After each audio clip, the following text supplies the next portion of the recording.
और विषयासक्ति पूर्णतः समाप्त हो जाती है।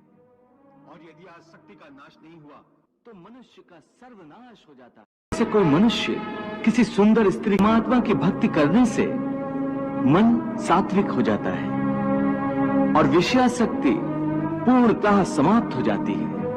और यदि आसक्ति का नाश नहीं हुआ तो मनुष्य का सर्वनाश हो जाता है। सर्वनाश?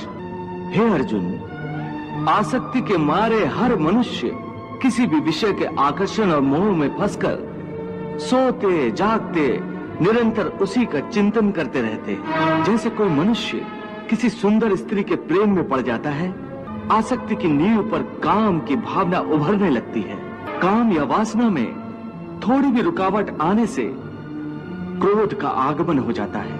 काम जनित अविवेक की आंधी से मनुष्य की स्मृति नष्ट हो जाती है और जब स्मृति भ्रंश हो जाता है तब बुद्धिनाश में कितना समय लगता है पार्थ? हे मधुसूदन, तुम कहते हो कि सर्वव्यापी परमात्मा की शरण में आओ, परंतु उस परमात्मा का स्वरूप क्या है? मुझे अपना वो स्वरूप बताओ जिसकी पूजा की जाए, क्योंकि संसार में भिन्न भिन्न लोग भिन्न भिन्न देवताओं की पूजा करते हैं। क्या वो पाप है? नहीं अर्जुन, पूजा कभी पाप नहीं होती और जो प्राणी भिन्न भिन्न देवताओं की पूजा करते हैं वो भी वास्तव में मेरी ही पूजा करते हैं, क्योंकि इस विश्व के कण कण में मैं ही समाया हुआ हूं। ज्ञानी जन अपने ज्ञान चक्षुओं से मुझे हर जगह हर प्राणी के अंदर देख सकते हैं। एक विद्वान ब्राह्मण में भी मैं हूं तो एक चांडाल के अंदर भी मैं हूं, गौ में भी मैं हूं तो एक कुत्ते में भी मैं हूं, हाथी में भी मैं हूं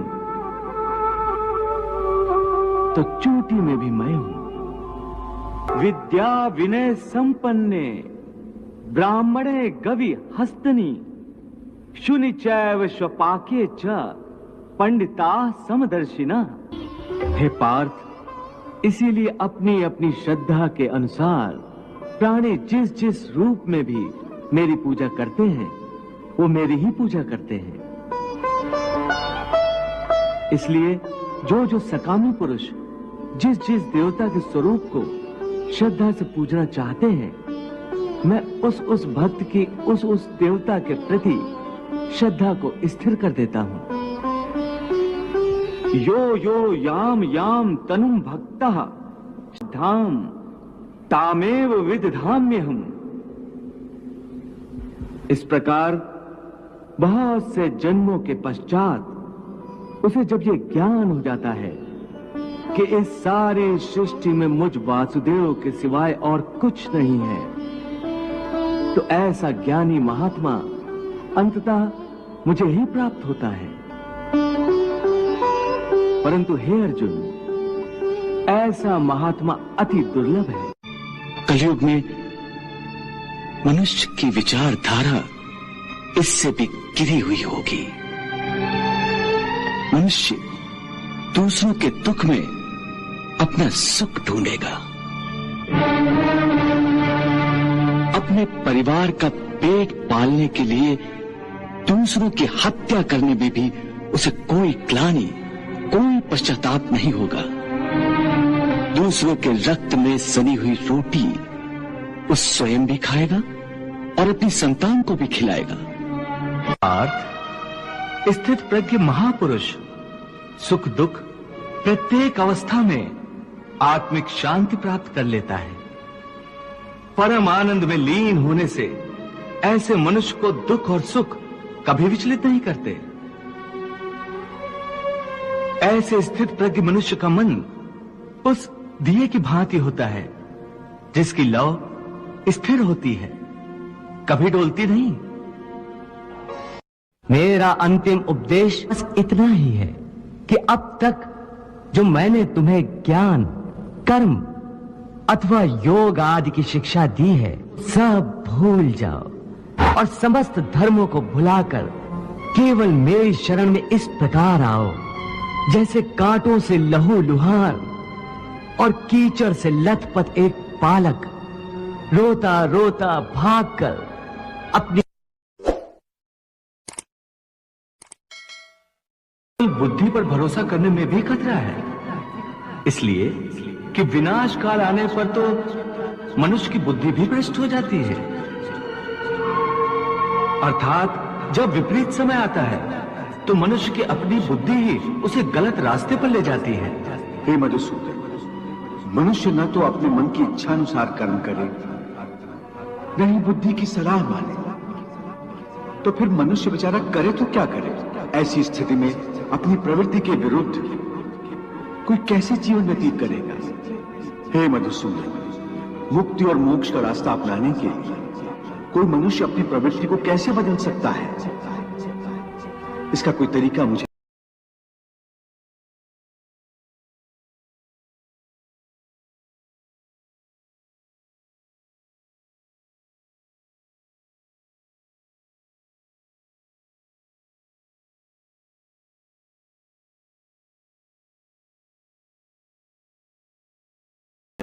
जो कर्मयोगी होते हैं वो आसक्ति छोड़कर कर्म की सफलता और विफलता में समबुद्धि से काम लेकर योग द्वारा परमात्मा पर आस्था रखकर कर्म करते हैं।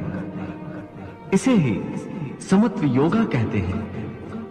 हे पार्थ, ईश्वर को समर्पण करने की भावना से किया हुआ कर्म फल प्राप्ति की कामना से किए हुए कर्म से कई गुना अधिक श्रेष्ठ है।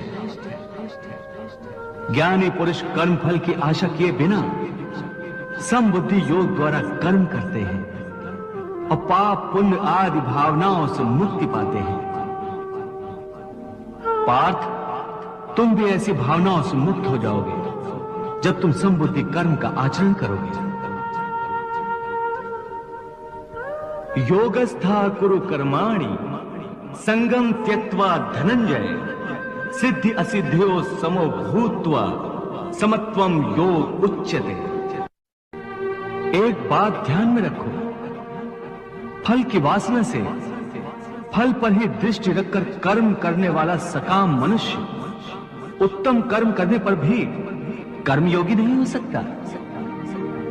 ऐसे मनुष्य को ख्याति आदि लाभ प्राप्त हो सकते हैं, किंतु उसे परमात्मा और शांति प्राप्त नहीं हो सकती।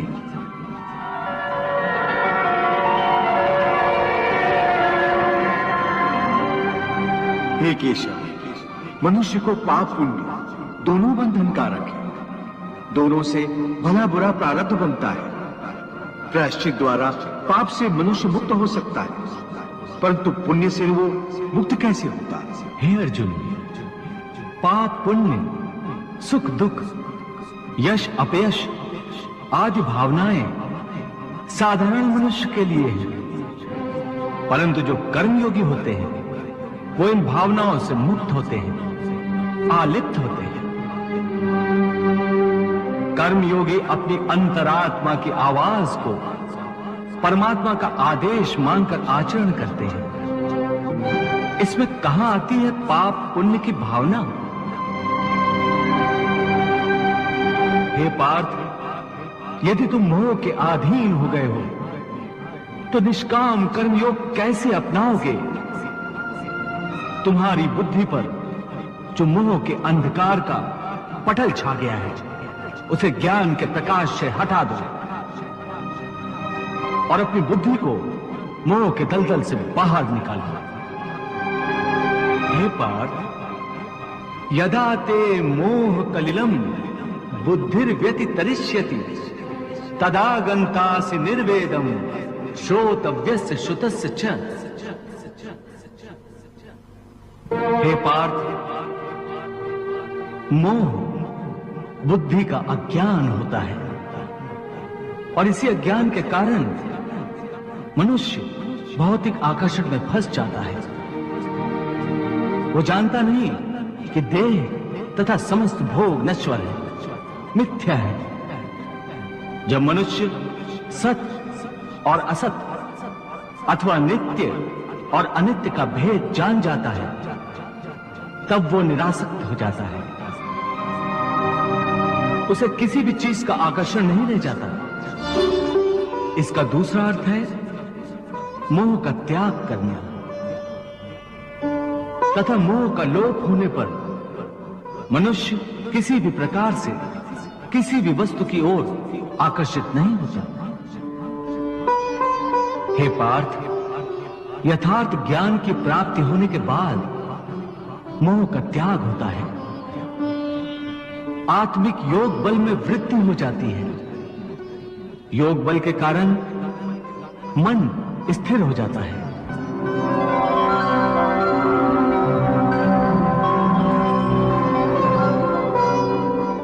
और स्थित प्रज्ञ होने के कारण मनुष्य का परमात्मा के साथ योग हो जाता है।